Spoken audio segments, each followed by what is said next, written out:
বিশ্বাস। কোথায় আছো তুমি? এই তো বাসে। সাথে তুই? আকাশকে ফোন দে। ও মানুষ, তুই আমার সাথে এত বড় বিশ্বাসঘাতকতা করতে পারলি? ছি দিচ্ছি, তোকে আমি নিজের বোন ভাবতাম, আর তুই আমার এত বড় ক্ষতি করলি। তোর গায়ে মানুষের রক্ত নাই, তুই একটা জানোয়ার। কি হয়েছে ওরকম করছি কেন? আমি কি অন্য কারোর সাথে এসেছি নাকি? আমি আমার বাড়ির সাথে এসেছি। তুই একটা বাড়িতে বুঝি বল। তোর বর মানে? ও আমার বর। দেখ বেশি মাথা গরম করিস না আমার। ভালো চেষ্টা করি আয়, নাহলে কিন্তু তোকে তাজা খবর দেবো। জানোয়ার, জানো বুঝতে কি আমি অবাক হয়ে যাচ্ছি। থ্যাংক ইউ বোন, থ্যাংক ইউ। তুই না থাকলে আমার পালিয়ে বিয়ে করার স্বপ্ন স্বপ্নে থেকে যেত।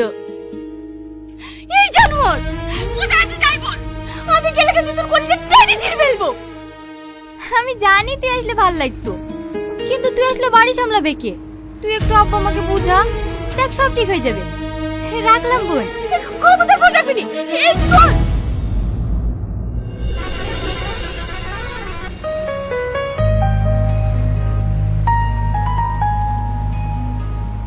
কি হলো, কোনো সমস্যা?